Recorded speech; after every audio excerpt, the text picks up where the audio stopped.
okuva obudde lwe bwavuddeko eddiba ng'okusala mu bitundu ebimu kizibu olw'ebyokwerinda obwedde ebinywezeddwa okwetooloola Kampala okukakasa ng'omukulembeze w'eggwanga alayira awatali kitaataaganya kyonna.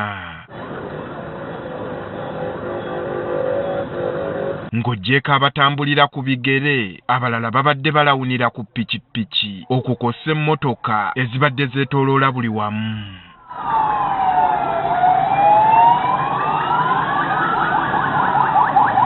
Abasirikale abalala okwawukanako ne bannaabwe ababadde balawuna babadde bateereddwa mu bifo eby'enjawulo nga bali bulindaala okuyambako ku bannaabwe ewabawagaanye. Abamu babadde beenaanisa obukookolo nga tebasalikako musale nga n'engalo zibali ku mmanduso.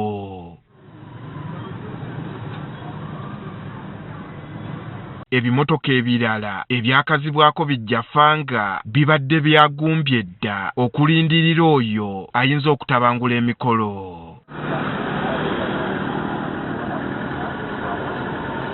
Okwewala ebiyinza okugwa nga tebiraze, emmotoka ezitambuza abakungu naddala abavudde ebweru w'eggwanga zibadde zikulemberwa ba byakwerinda era nga babadde bakuumibwa butiribiri.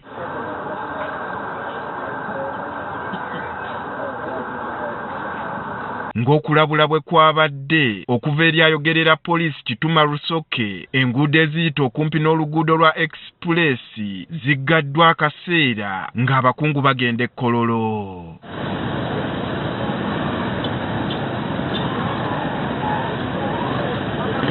Kino kireeseewo akalippagano k'ebidduka era nga tebadde kidduka kiseetuka okumala akaseera.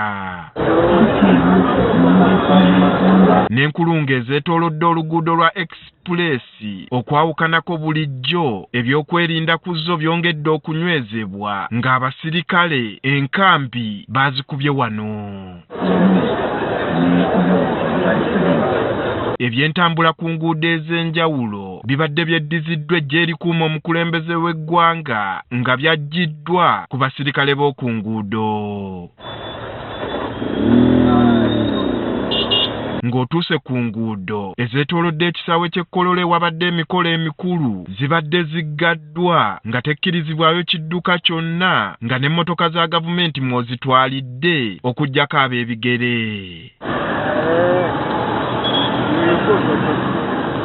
Obwedde abasirikale abalungamya ebyentambula ku makubo gano balabwako nga bafuna ebiragiro okuva eri aduumira poliisi y'ebidduka mu ggwanga Lawrence Newabiine.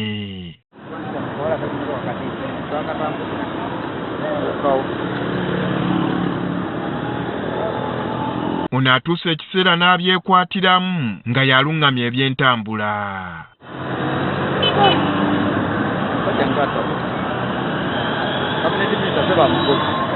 Okusinziira kwayogerera poliisi y'e Kampala n'emiriraano Rachel Kawala ategeezezza ng'ebyokwerinda bwe bitambudde obulungi. Tudeployinze oba tuye abasirikale baffe mu bungi okulaba nga olunaku olwaleero olw'okulayira lutambula bulungi n'ennaku endala ezigenda okuddirira. Kawala agamba obuwanguzi babutuuseeko ng'ebitongole by'ebyokwerinda byonna nga mpawo bamenyi b'amateeka babayise kulitalaba.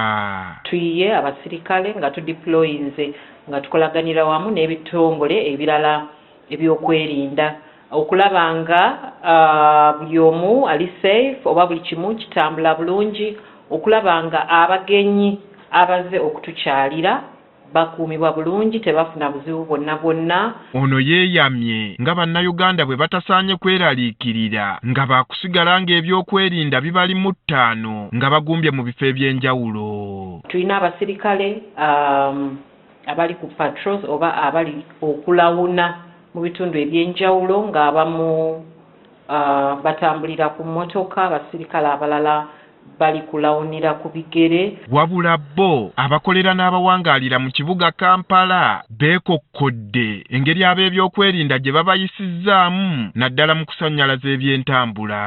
Naakamala wanene eddakiika 4 so nabaze ng'eruweero njatuuka ssaawa nga 6 nkole emirimu nveeyo nga budde bukyalize saagala ttambula kiro naye tetulina kyakukola. Jaamu muyitirivu kati nze bankwatidde Busega naye nvudde Busega ningamba kanzije nga ntemerene ebbali mu kibumbiro ludda ngenza okutuuka ennate ewano ebwayise era nga jjaamu akyali muyitirivu. Bano bagamba bo bakola mmere ya leero ng'ekyokubalemesa okukola tekiba kya bwenkanya.